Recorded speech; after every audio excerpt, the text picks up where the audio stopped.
Thank you for joining us for Employment Connections. This webinar will focus on self-determination and mentorship.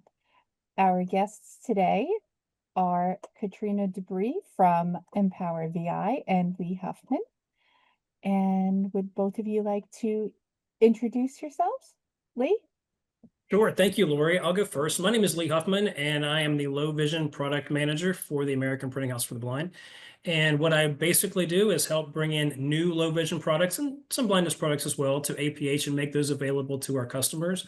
I also work with a project called APH Huntington, which is basically related to Huntington, West Virginia. And you can see my background if you are able to do that from a rural area. And that really impacts visual impairment and your ability to do some things and navigate, but we might talk about a little bit about that in just a few minutes. But basically, I've been in the blindness field since 2005, and I work for the American Foundation for the Blind and evaluated low vision products for their technology magazine Access World, and have worked for them for about 15 years, moved over to APH and started developing low vision products and working with APH Huntington, which really brings the resources of the American Printing House to the blind to sort of less served, underserved, I guess we would say, areas of West Virginia so that we can learn to better serve underserved areas across the country. Happy to be here today. Thank you. And Katrina? Hi, everybody. I'm Katrina Dubry. I'm an educational consultant with the Empowering Youth with Visual Impairment program at Vanderbilt University. For short, we call that Empower VI. A little bit about myself. I have a history of working in disability advocacy for more years than I'd like to share, just because I don't want to give away my age. But I have served as a vocational rehabilitation counselor in Kentucky. I've also overseen an accessibility department at a community college. And I'm very excited about my current position where I serve transition age youth who are blind or have low vision. And the mission of our organization is to help improve post-secondary transition outcomes for these youth. Happy to be here today. Great. And Lee will be starting us off today, so we will turn it back to you. Okay. Well, our main topic today, self-determination and then mentorship coming from Katrina. I guess we'll start with, what is self-determination? And when I was in college at Marshall University in Huntington, West Virginia, I studied communication. Communication studies was my undergraduate degree. And so a lot of those classes were basically learning about words or semantics and the meanings of words and the origins of words. And so we were always taught when you need to know more about a word, you need to break it down into its parts and then, define the parts of the word. And so what we're going to do now for a minute is kind of take that practice with self-determination. And so we'll look at self, yourself, who you are, what dimensions of diversity it takes to make up you and uniquely you. And determination, you could think of that as strength of purpose. And so if you think of determination as your strength of purpose, you might better define or more define or find some words that mean strength, and that could be resilience or steadfast or sturdy or strong. And purpose could be your intention or your goal or your reason. So sort of self-determination can be your strength in your reasoning or the strength of your goals or the resilience of your goals. And all of these kind of combine together to develop who you are and how you can direct your life. So first of all, self-determination, we will kind of, for this presentation, we will think of it as your ability to make your own choices, set your own goals, and act in ways that meet your preferences and your values, indeterminate of what your outside forces may be doing.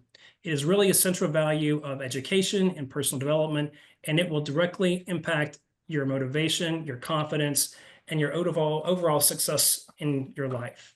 So self-determination takes up a lot of things, a lot of dimensions of diversity in who you are to make a confident, well-rounded, determined person. So why is it important, and why is it specifically important for people or students who are blind or who have low vision? And it is especially important and empowering for students who are blind or low vision because often we face barriers that limit our independence if our environments, whether that be your physical environment or your teachers or parents or whoever might be intentional about helping you to become, autonomous or independent. And so what it will do is help you overall to become more confident, independent, and prepared for life, even beyond school.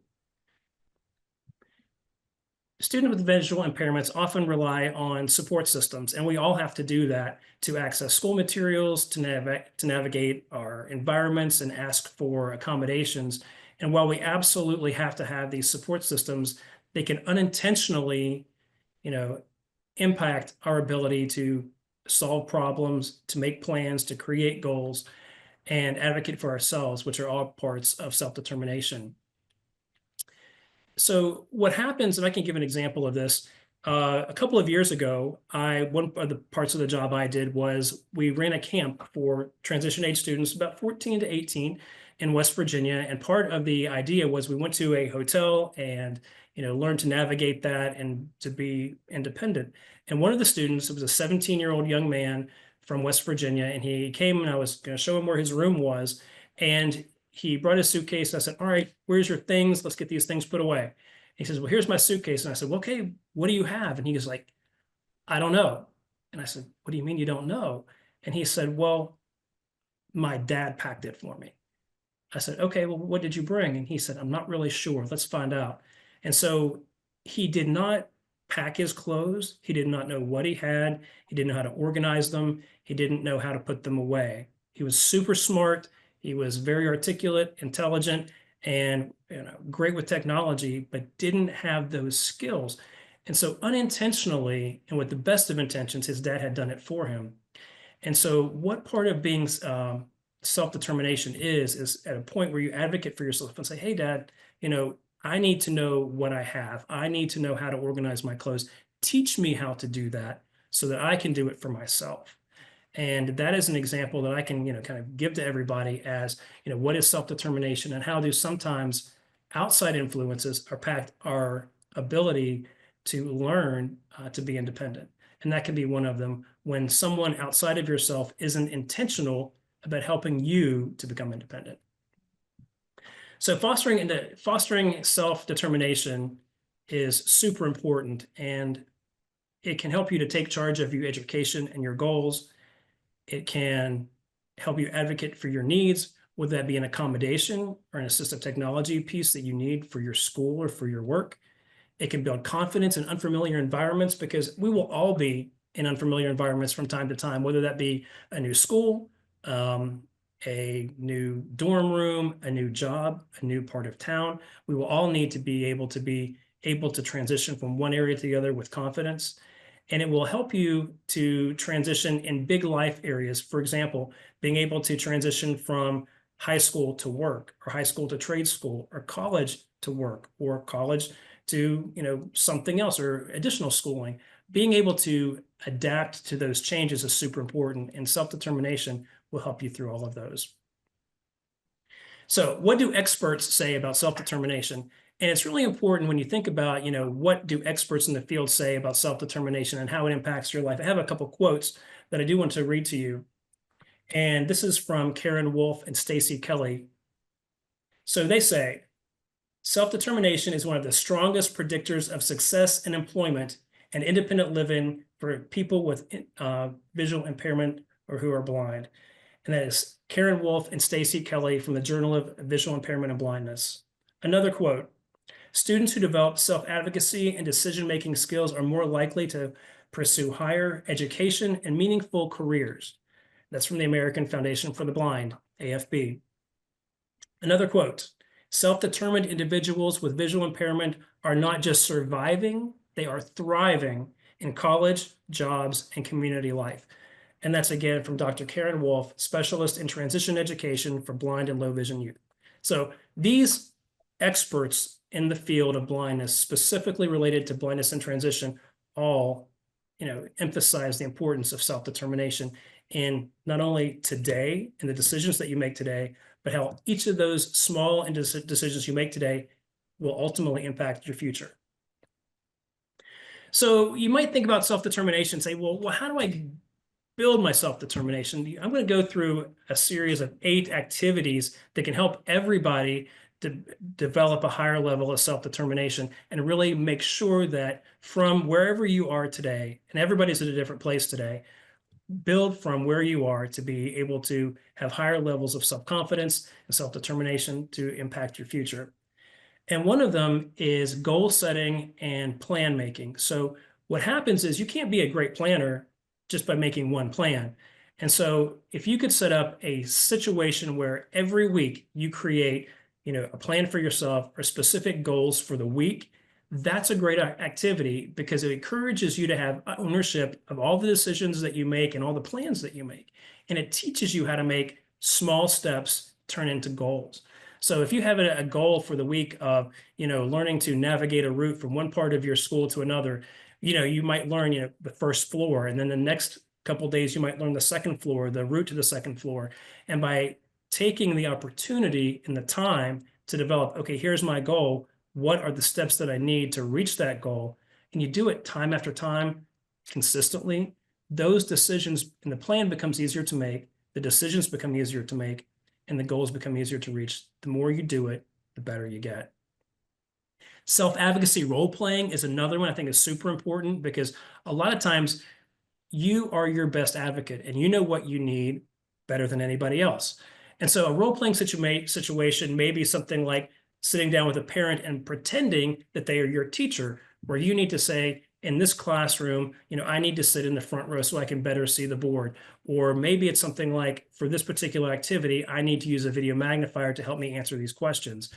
Things like that, and describing to, it might be a teacher, it may be a principal, what you need as an accommodation are great roles because it really helps you to understand your particular diagnosis and also to learn to exercise the real legal rights that you have to access an accommodation. This could even be something as simple as a fellow classmate by letting them know, hey, if we're going to play, dodgeball or whatever it is, you need to call my name so that I know to turn to face you, that you're going to throw the ball to me so I can look for it instead of you expecting me just to know that it's coming. So even this can be at all levels. It can be fellow classmates. It could be, talking to your parents. It could be talking to a teacher or a potential boss on a job. Technology exploration is one of the things that I think is great for everybody to build self-determination. And this is a situation where you as a student could independently explore all the different areas of technology that you might need. And whether that's blindness technology or low vision technology, learning about all the aspects that are available to you. And if you're a student who magnification is not helpful for, and you're going to be using a screen reader, learn about the different screen readers that are on the market, JAWS, NVDA, maybe it's, something else, using narrator on the Windows, whatever it might be, you learning Braille. If you're low vision, it may be better using Zoom text or a video magnifier. So learning to use whatever you need to learn to use and be proficient with that will be one of the best things that you can do. And also describe it to other people, because by learning about technology and maintaining the idea of constant looking for the next best thing will really help you forward.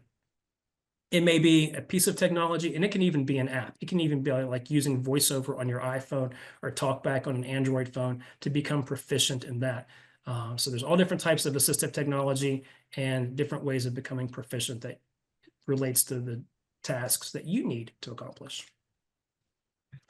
So another one would be community-based instruction. And this is really an orientation and mobility activity where you as a student learn about public locations around you, learn about where the buses go and bus routes from accessible bus schedules, and actually take trips by getting on the bus, if that's what it is for you, or possibly a taxi, or later maybe Uber or taking a Lyft to become proficient in using those technologies, or maybe it's a paratransit situation, learning to use it.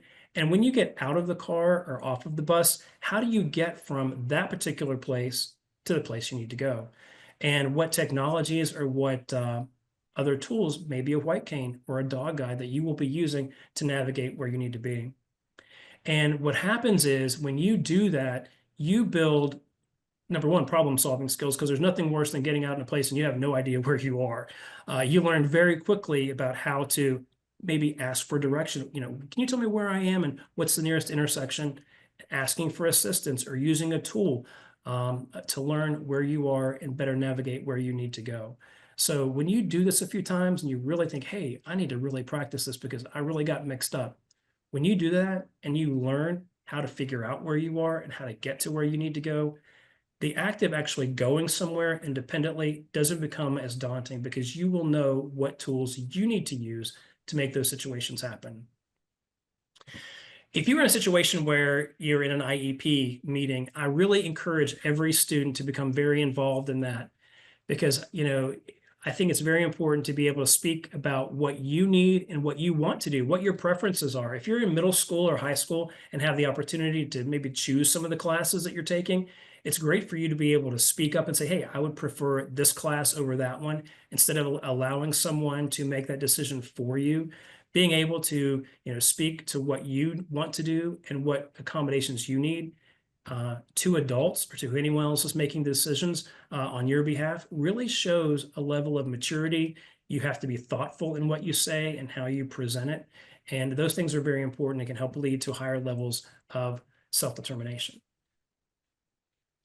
Another one is career exploration. And I always suggest this for anybody, blind, low vision, or fully sighted. The more you can learn about all the job opportunities and the career paths that are available, the more likely you are to find one that you really like. Myself, I know I am not a numbers person. So, accounting is not for me. Taxes, not for me. I'm much more a words person. So I know that. And so when it comes to a job, sometimes knowing what you don't want to do is just as important as knowing what you do want to do. And many times the way that you get that is through exploring careers. And that can be through an interview with somebody who's in a job that you think you might want to do, or job shadowing. It might be interviewing people. It might be going on an internship to a business where you can, learn more about the ins and outs over a period of time. But the more job exploration that you do at a younger age, the better that you are going to be able, when decisions times come, to look about majors and courses of fields or trades of study.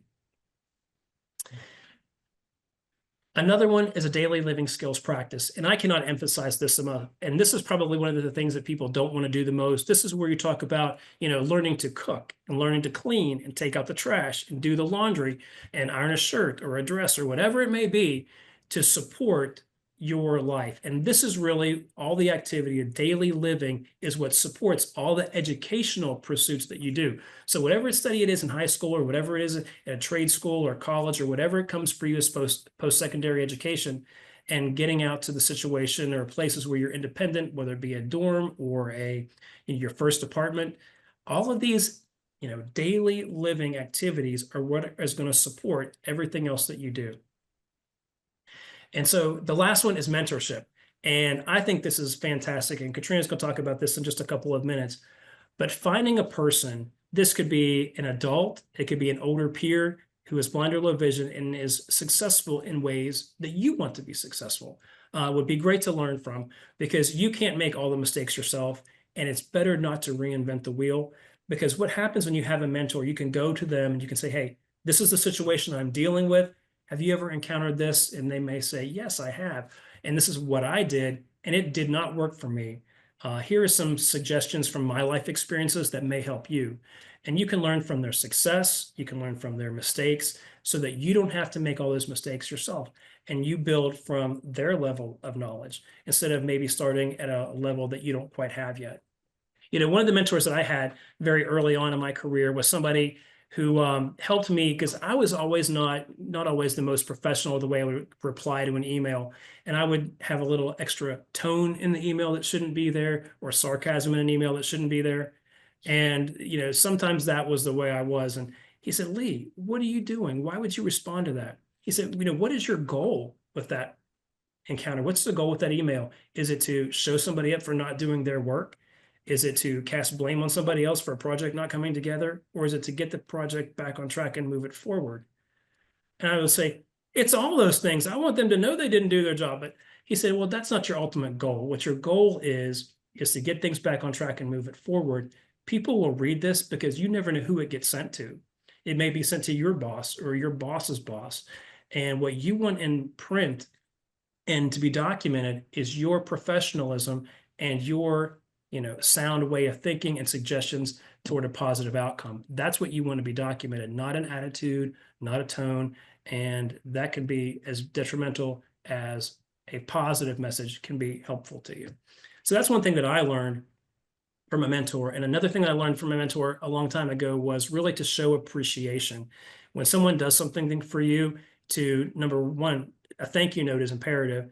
And to always say, in an email or in person, always tell them how thankful you are for their assistance and really show appreciation across the board, because, someone will always be more willing to help you later on if they feel recognized in what they have done to move you forward. So showing appreciation is something that I really learned from a mentor a long time ago that's been helpful for me today.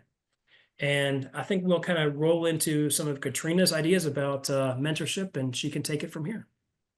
Fantastic. Thank you so much, Lee. So Lee gave us wonderful examples of activities that can help with building those self-determination skills. So as Lee mentioned, mentorship is one of those activities that can be done. So I have the opportunity to dive a little bit deeper and review, well, what is this? So what is mentorship?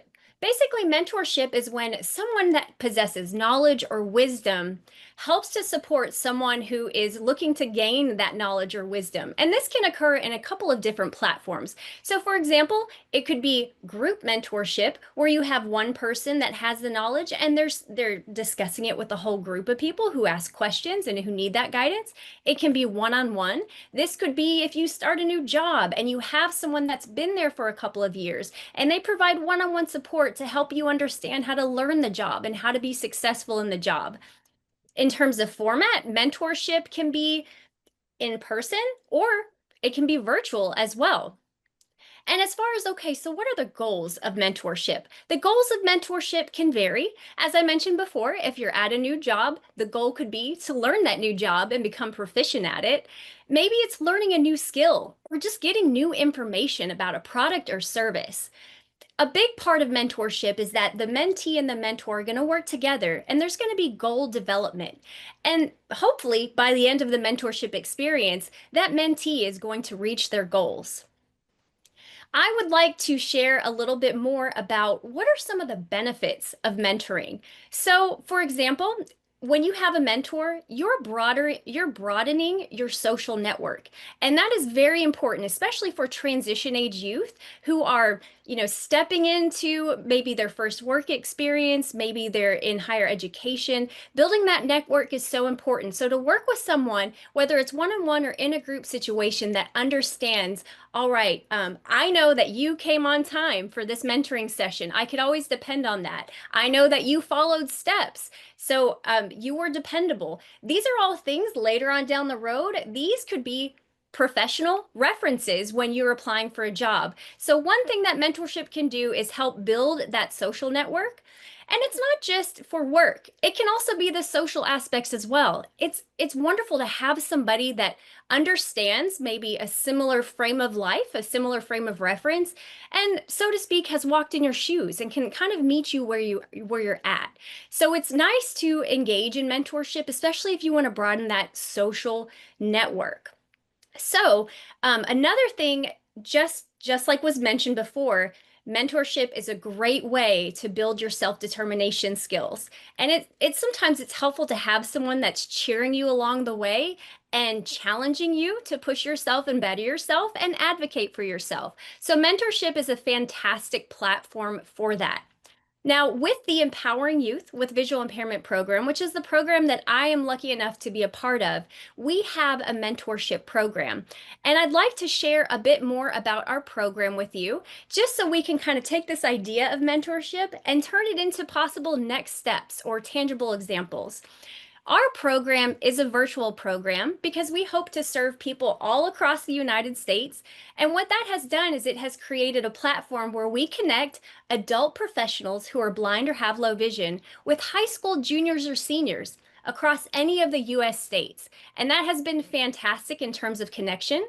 In terms of, well, what is the purpose of the mentorship program? The purpose is the mentees or the students develop their own goals and then work towards reaching those goals with the wisdom and knowledge of their mentor. And I'd like to share a couple of quotes from some mentors in the program so you can get an idea of what this is like. So I had one quote, one mentor say, "I wanted to help make sure no young person feels they're alone in this process. Being part of this program means I get to support and connect with youth who are navigating similar challenges. And honestly, I've learned just as much from my mentee as they've learned from me." Another mentor that we had spoke more to what it's like to share similar barriers and similar life circumstances. She said, "I wanted to help make sure no young person feels," oh, I'm sorry, I started reading the first one again.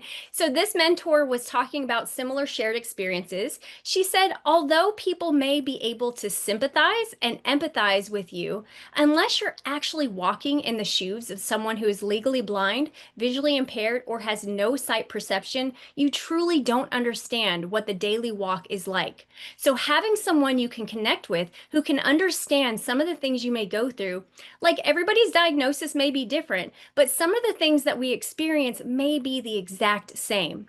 So having kind of like that community of support, someone who truly understands, I can see, but I can't see, and that's important. And I would completely recommend anyone to sign up for the program.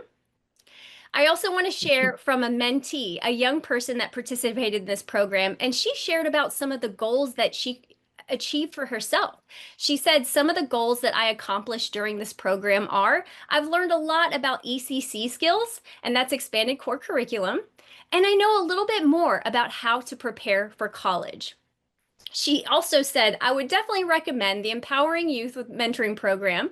It can be for anyone who is struggling in a certain area, but specifically for people like me, because the weakest areas are the ones we can improve the most in. That is if we commit to it and we are committed to trying. But that's what the mentors are for. They're there to help us commit to the work that we need to get done." So sometimes I think it's more powerful to speak about something from the words of those participating. So I appreciate you letting me share that with you today. And on this note of self-determination and strengthening these skills and getting involved, the next part is I would like to share an example of how to take action, how to find resources to better develop these self-determination skills. Now, hopefully most of you know, all of you know, I hope, about the amazing resources at APH Connect, CareerConnect, and the Connect Center. Today, I'm actually going to share with you a little bit more about the Empowering Youth with Visual Impairment program. I've shared a little bit about the mentoring program, but since we've talked about a couple of different topics, I wanted to leave you all with some resources that you might be able to use after this meeting. So in just a moment, I am going to share my screen and I'm going to verbally go through what I am exploring. So let me go ahead and make it full screen. Okay, right now I am on the homepage of the Empowering Youth with Visual Impairment program. Our website is designed to be completely accessible and welcoming to anyone who comes on our website. At the top, there are links that take you directly to the main areas of our platform. And first off, I'm going to select the resources link. In the resources link, oh, and of course, it's not working because I'm live, so give me just a second. I noticed that anytime that I'm presenting live, things decide that they don't want to work. So I'm going to go ahead and get that up on a different screen and get you all back on here. All right, sharing my screen again. And Katrina, could you just verbally state the actual web address for the main page? Absolutely. Absolutely. And So we will also send it out. of course, yes. And I was actually going to say, you all might get a little annoyed with me by the end of this because I'm going to repeat it so much that I want it to be ingrained in your memory. It is empowervi.org. That's EMPOWERVI.org. Empowervi.org. And now I'm on a web browser that's actually working, so that's good. I selected the resources link, and we have a ton of resources, but we have a search box. And one of the things that I was thinking about as Lee was discussing was Lee mentioned some things about learning how to write a professional email. Is that right, Lee? That was I one of did. perfect. That So was a tough one for me because I wanted to criticize so everybody else except myself. And it made me think, I was like, you learned such a valuable lesson there. So if any of you want to get better at writing professional emails, if you go to the empowervi.org website, then and you go to the resources link and you type in search email, the first resource that pops up is writing a professional email with screen reader support, and it provides a video walkthrough. And we also have a full course that's available that I'll go through that later, but just it made me think of that. Also, in terms of self-determination and self-advocacy, if you just type in self to searching under the resources link, you're going to have a couple of things that pop up, like self-advocacy and self-determination transition topic series, as well as some scenario videos that help you visualize. All right, I kind of want to picture myself in these self-advocacy and self-determination scenarios. Can you help me understand what that would be like? And then the other thing I mentioned was our courses, and these are short, digestible. You just click and you're right there. But I was thinking about that for our entire audience that's here today. We have supports for transition age youth, of course, but we also serve professionals that serve these youth, including TVIs, pre-ETS providers, and for family members as well. So if we have any family members on here, just letting you know that we have courses just for you. But this is what Lee made me think of. And I clicked on first I went to online courses on the main page, and then I selected the link for student courses. And one of those is self-advocacy and self-determination. And I would encourage you to check that out if you want to. And the last thing I'm going to share with you again is to loop it back to mentorship. If you're interested in getting involved in a mentorship program, the Empower VI program, we do some more support of mentorship program. As I mentioned before, this is a one-to-one where it is a professional that is blind or has low vision, and they are linked with a student who is a high school junior or senior.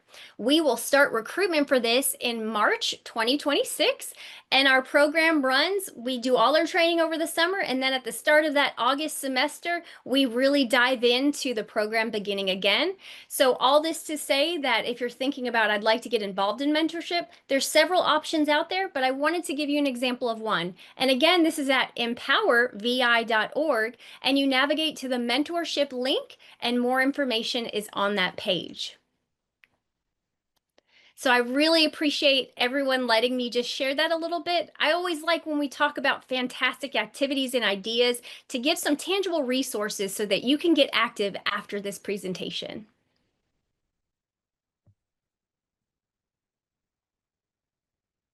I was talking to myself. Great. And Katie, do we have any questions yet in the chat? We do not yet. Okay, so I want to encourage people to place your questions into the chat. If you're not able to do that, you could raise your hand. We do prefer that you type them into the chat though, so Katie can ask them on your behalf. But if you're not able to type in the chat, you can definitely raise your hand. So I'm going to ask Katie, Lee, and Katrina, could you maybe give an example of how you would break things down to set some small goals for yourself? Sure. As far it depend, that's in a lot. That's a lot of areas that we can go with that. I think that number one, if you're going to be starting a new school year, which is really coming up for everybody right now, is to think about, what are your goals for the year, and what do you need to be ready, to be school ready or classroom ready as a person who may have, low vision or may be blind. And that may be number one, to get school ready, I need to do the following, and then just start numbering them down. Number one, you need to make sure that you have your materials in an accessible format that's accessible to you. You need to make sure that you have any access technology that's a part of your IEP that you have. Maybe it's a video magnifier, maybe it's something else, that you have that and you know how to use it proficiently. Maybe you need to begin using a white cane and make sure that you have one and that you've had O&M training. Whatever it is, when you're in the weeks getting ready for school to become classroom ready, make a list of things that you need. And as school gets closer, make sure you're checking these off to make sure you have them. And that's wonderful. And I would just add to that, I think that many students get a lot of practice with kind of taking a big idea and putting it into more digestible parts through their IEP meetings. Maybe most of you have heard of SMART goals. Hopefully that's something that rings a bell. But I had to look this up while while Lee was talking. But SMART stands for specific, measurable, achievable, relevant, and time bound. And what that means in a nutshell is basically you take this big idea that may feel like it's overwhelming and you just break it into small, more digestible parts. You think about, what can I accomplish in this time period? What can I accomplish with the resources that I have? And if you just take your goals step by step, that's how you can make progress. So that's what I would add. Great. And, think about what are your personal accessibility needs, and working That's right. with family and vocational rehabilitation and teachers of the visually impaired. So using Lee's example of doing your laundry, Right. maybe you have enough vision to see which is your whites versus your colors. And maybe you can just sort them when it's time to do laundry. And that could be your first goal. Let's work on sorting. If you don't have any vision, a way you might handle that is, okay, I know that my clothes that are in these drawers or hang in this location in my closet are dark, and over here are white or light colored clothes. So when it comes to sorting, maybe you have 3 baskets, one for white, one for light colors, and one for dark colors. So that would be another way. And start by actually sorting things independently, and then asking for somebody to help out and say, did I do this right? And then adjust accordingly. That could be your first step in doing your own laundry. Technology is often an area that we think of, oh, I use a screen reader or screen enlargement, and that's all I need to know. Well, the long and short of it is, yeah, that is how you make things accessible to yourself. But the bigger picture is you also need to learn what I'm going to call mainstream technology That's applications right. that are used by Mm. everybody else. So very often I'll see things like, oh, well, I can do this on my iPad. And you can. And there's a lot you can do on an iPad, but in the world of work, a lot of times iPads can't be used for security Right. reasons, or whatever the task is, it's just a little too much for the iPad. It would probably be very unhappy, a little too much data. So thinking about how can you enhance your technology skills beyond assistive technology. So looking at resources that are available to you. Where can you get online trainings that might be accessible to you? You don't have to rely on your TVI or um, vocational rehabilitation. What can you find on YouTube? What can you find on the Microsoft website or the um, Apple on the iOS website on iOS accessibility, things Mhm. like that? No, learning your resources, where to look is a very important task. Right. And that is a form of um, looking at your self-determination. You're independently working on a skill. And And it's speak, important. Go ahead. go ahead, Lee. It's important to know what works well for you too. So, for example, there are things in addition to technology, whether access or mainstream technology, that can be beneficial to you as a student. Number one, you may want to use a dark black pen, because you can buy Mm-hmm. pens at Walmart or Rite Aid or wherever you go to buy a pen, Target, that are darker and more bold. Even if it's not a 2020 type pen, you can buy standard, larger marking writing pens that are easier for you to see. Maybe you can see off-white better on off-white notebook paper than you can, lined white paper, because there's a lot of glare from white paper. So if that works better for your particular eye condition, maybe you have an off-white or use yellow legal tablets instead of the traditional Mm. white lined paper. You might want actually to get wide ruled instead of the college ruled, because for me, I hate to have to write small, because the smaller you write, the less you can read it. And if you can use a wide lined ruled paper, that may be better. and just things like that. And also with task lighting, it also makes a big difference about how Yes. well you see and whether there's glare or whether there's not, and just how tired the light may make your vision or make your eyes from doing a task for a prolonged period of time. So even small things like that, I suggest that you be looking at different aspects that you can control to make the task of education or work easier for you. And, paper is a really good example. Everybody has different needs, the background paper and Sure.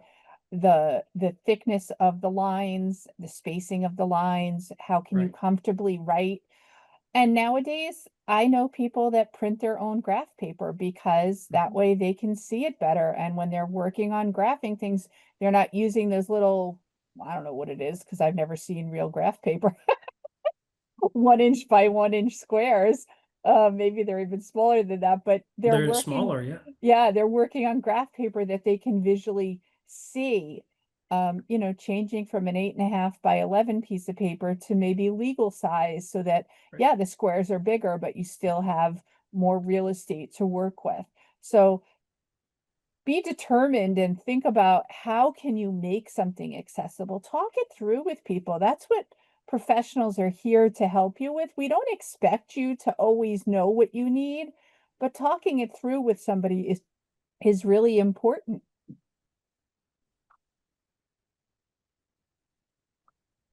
Richard, Katie, do you have any questions yet?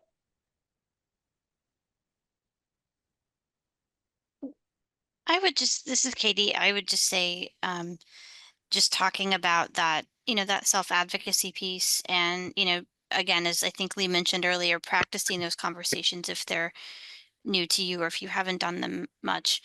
I mean, even as professionals, to Lori's point, we're still sometimes brainstorming if something happens and we're trying to figure something out. We don't have all the answers either, but we know where we can go and who we can ask to help us, right? So it's about, again, building that network, keeping in touch with those mentors and just keeping those relationships going. I will Lise? echo Oh, go what ahead, Richard. Katie. I will echo what Katie just said, and you're not alone. You have the resources that Katrina shared. You have the resources of the APH Connect Center and Career Connect. All these resources will help you stay in kind of up to date and connected. So that's just another thing to know about and be reminded. And I'm sorry, Laura, you were saying? Yeah, I was just going to say that early on today, Lee spoke about interviewing. Informational interviewing is Mhm. really good, and it doesn't necessarily need to be with somebody who's blind or low vision. It could just be with a professional who's been in the field that you're interested in working in for quite a while. And meet with that person and then come up with, okay, well, these are the things that I might have to do differently as somebody who's blind or low vision. That could then be where you go to your network, your mentor within the blindness system or community, whatever you want to call it, and say, how might we adapt drawing using an electronic system to draw plans so that I could do engineering work. How can I make this more accessible? What might I do? Do you know anybody who could help me with this?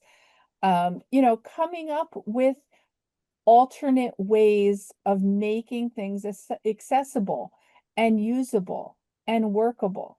Because sometimes people are going to think you can't do just something just because they can't imagine themselves doing Right. it if they were in your shoes. And it's sad, but it's the reality. And, part of having self-determination and self-advocacy skills is really to help others understand how you are able to do something and highlight your capabilities as somebody who's blind or low vision. But also be realistic. Sometimes there may be things that we can't do. I worked in a job where we had to refer people based on um, a map overlay that we had on a computer system. Well, you know what? at that point, 5+ years ago, you couldn't do that. Nowadays, some of that you might be able to do using a combination of artificial intelligence and Picture Smart for JAWS, or, there's different workarounds that you may not even think Right. about. And that's why, to further that, Lori, what I said earlier was always be looking for the next best thing with technology. Because when I first learned about, I was 27 years old before I knew a CCTV was what they called it back then even existed. Mhm. And the first one that I ever saw was a 13-inch black and white CRT television hooked up to a mouse cam on a cord. And I thought that was Christmas. I could not believe something like that existed, that you could put over a piece of paper and roll back and forth and make the letters bigger. But that was a long time ago, and so much has changed since then, and so many more things are possible, and the portability of magnification has certainly changed. Mhm. My graduation from that was to a 20-inch CRT television that probably weighed 75 pounds, and you can't move Mhm. that around. It had an XY table that swung Yep. 3 feet in each direction, and that's not practical in a lot of situations. But today we have much more ergonomic, much more portable, better ways of doing things. And with things, are more computerized and AI, there will be more ways to do things now and in the future than I ever knew about, and or that I could even imagine today. So always be looking for the next best thing, the next best piece of technology that will make possible what you don't think is. And one way to get started with that, if you're looking for a tangible resource, is on empowervi.org. We have a getting started with What's assistive the name of that website?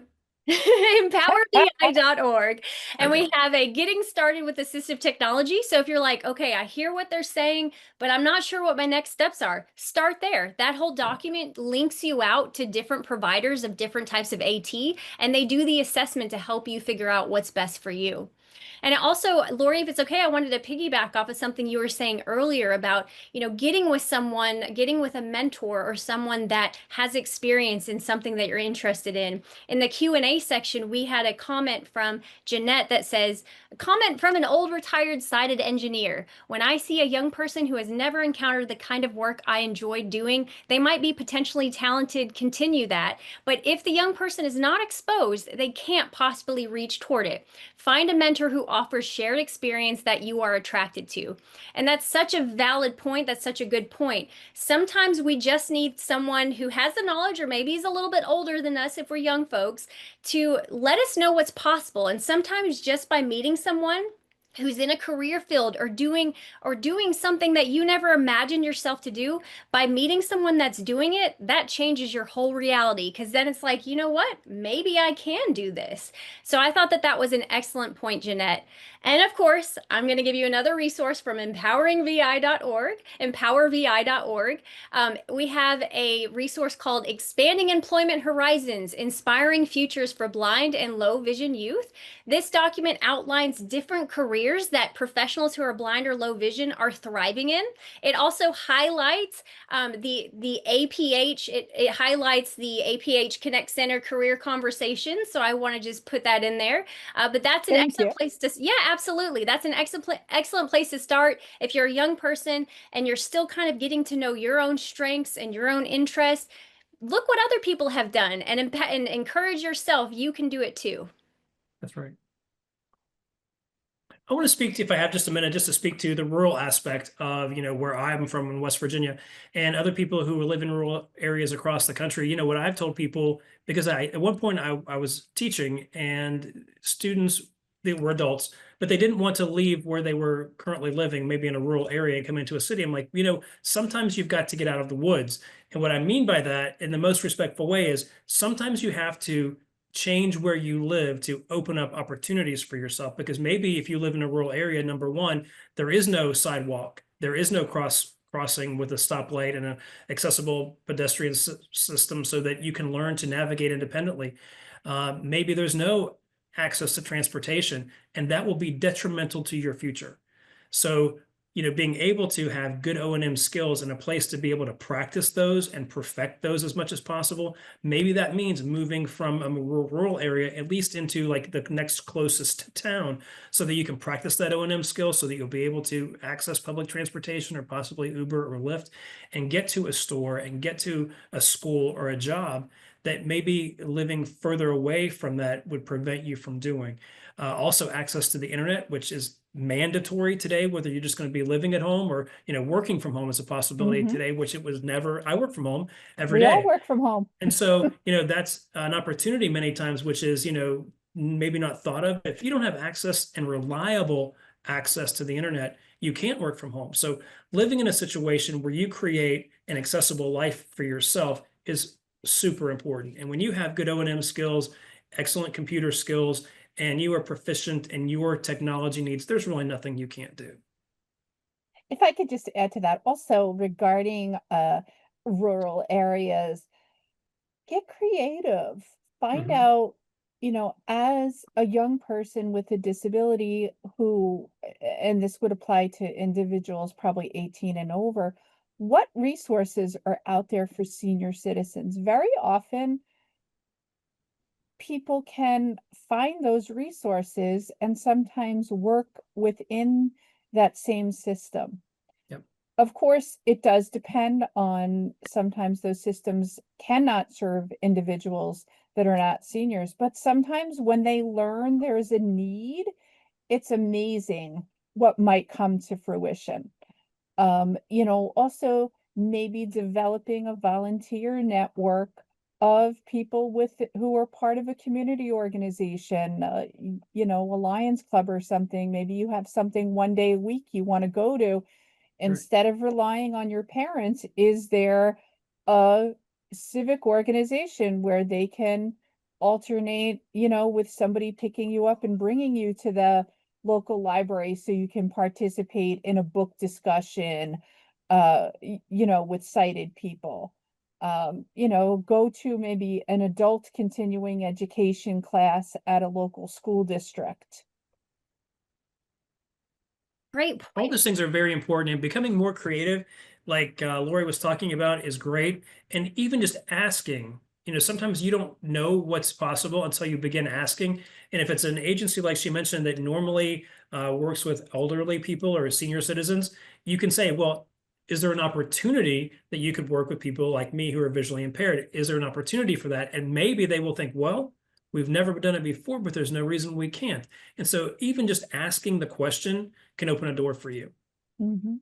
Absolutely. And to add on to that, I mean, our rural communities, if that's where you are, or that's where your family is, can still be a great place for resources, just like Lori and Lee have said. Sometimes it's your local church, sometimes it's your chamber of commerce.